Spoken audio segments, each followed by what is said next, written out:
शान्ताकारं भुजगशयनं पद्मनाभं सुरेशं विश्वाधारं गगनसदृशमेघवर्णं शुभांगं लक्ष्मीकान्तं कमलनयनं योगिवृधानरमणं वन्दे विष्णुभयोभयहरं सर्वलोकैकनाथम्। ओम विष्णुवाय नमः। हरे कृष्णा चैनल में स्वागत है। आइए आज आप सब सुनेंगे निर्जला एकादशी व्रत की कथा।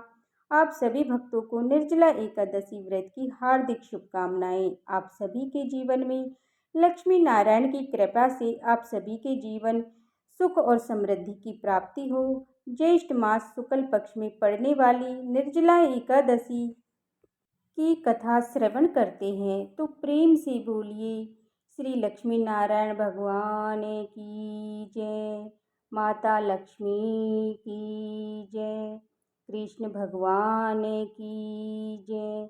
तो आइए श्रोताओं सुनते हैं आज निर्जला एकादशी व्रत कथा।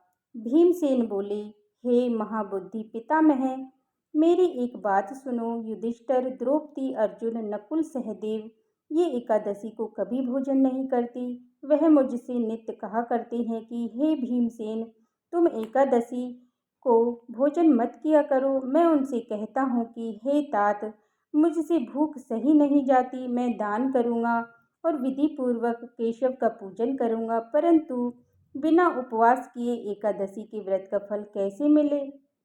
भीमसेन का वचन सुनकर व्यास जी बोले, जो तुमको स्वर्ग अत्यंत प्रिय है और नरक बुरा मालूम होता है, तो दोनों पक्ष की एकादशी को भोजन नहीं करना चाहिए।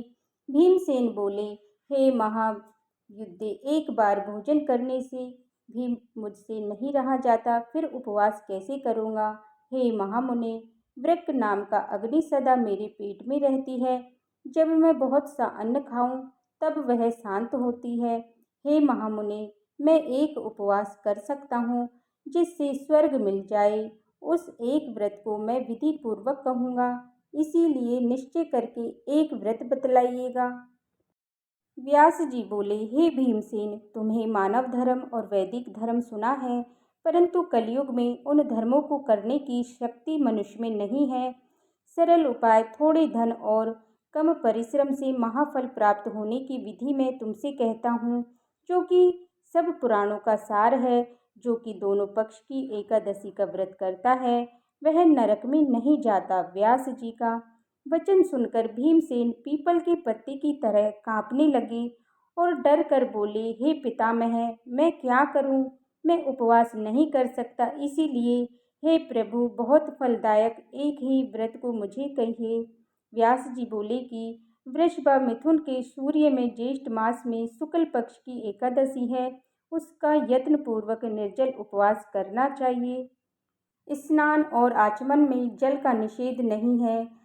माशेभ्य स्वर्ण का दान, जिसमें डूब जाए उतना ही जल आचमन के लिए कहा गया है। वही शरीर को पवित्र करने वाला है। गौ के कान की तरह हाथ करके माशे भर जल पीना चाहिए। उससे थोड़ा या अधिक जल पीने से मदिरा पान के समान होता है।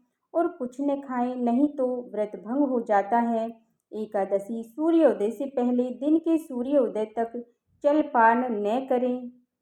ऐसा करने से 12वें महीने की एकादशी का फल उसको बिना यत्न से मिल जाता है। फिर द्वादशी को सवेरे निर्मल जल में स्नान करके ब्राह्मणों को जल और स्वर्ण का दान करे। फिर व्रत करने वाला कृत होकर ब्राह्मण सहित भोजन करे। हे भीमसेन, इस प्रकार व्रत करने से जो मनुष्य होता है उसको सुनो, साल भर में जितनी एकादशी होती हैं उनका फल इस एकादशी के व्रत करने से मिल जाता है। इसमें कोई संदेह नहीं है। शंख चक्र गदाधारी कृष्ण भगवान ने मुझसे कहा है कि सब धर्मों को छोड़कर अगर एकमात्र मेरी शरण में आ जाए तो एकादशी को निराहार रहने से मनुष्य सब पापों से छूट जाता है। कलयुग में द्रव्य दान से शुद्धि नहीं है, स्मार्त संस्कार से भी सद्गति नहीं होती। इस दुष्ट कलयुग में वैदिक धर्म भी कहाँ है। वायुपुत्र बार बार विशेष क्या कहूँ, दोनों पक्ष की एकादशी में भोजन न करें। ज्येष्ठ के शुक्ल पक्ष की एकादशी में जो फल मिलता है और सब दान करने से जो फल होता है, हे वृकोदर, वह फल इस एकादशी का व्रत करने से मिल जाता है। उसी दिन से भीमसेन ने इस निर्जला एकादशी का व्रत किया, तभी से इसका नाम भीमसेन विख्यात हो गया। इसी प्रकार से पापों को दूर करने के लिए तुम भी यत्नपूर्वक इसका व्रत और भगवान की पूजा करो।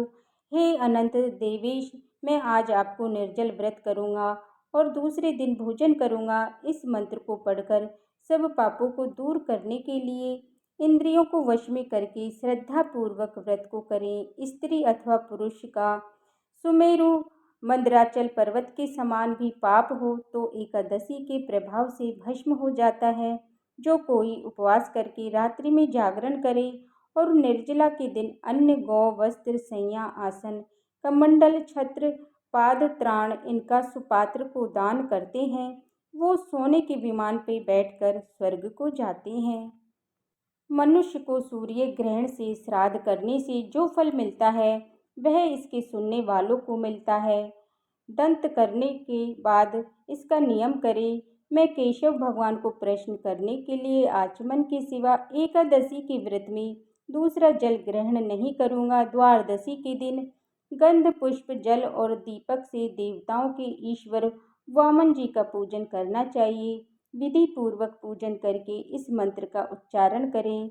हे देवताओं, हे ईश्वर, हे इंद्रियों, हे ईश्वर, हे संसार समुद्र से पार करने वाले, जल से भरे हुए कलश और पंखी के दान करने से मुझको परम गति दीजिए। ऐसा कहकर ब्राह्मण के लिए शक्ति के अनुसार कलश देने चाहिए। इस प्रकार जो पवित्र और पापों को दूर करने वाली इस एकादशी का व्रत करता है, वह सभी पापों से छूटकर परम पद को प्राप्त होता है। इस प्रकार इस कथा से हमें न केवल व्रत का महत्व ज्ञात होता है, बल्कि ये भी समझ में आता है कि श्रद्धा से किया गया एक व्रत भी वर्ष भर की तपस्या का फल दे सकता है, अगर वह पूर्ण निष्ठा, संयम और भक्ति के साथ किया गया हो। तो आइए हम सब भी इस निर्जला एकादशी पर केवल जल का त्याग ही नहीं, इंद्रिय संयम और सेवा, भगवत स्मरण का व्रत लेकर भगवान विष्णु की कृपा पाने के लिए अधिकारी बने। भगवान विष्णु आप सभी को व्रत का पूर्ण और संयम की शक्ति और भक्ति की स्थिरता प्रदान करे। तो प्रेम से बोलिए श्री विष्णु लक्ष्मी नारायण भगवान की जय, माता लक्ष्मी की जय, श्री कृष्ण भगवान की जय।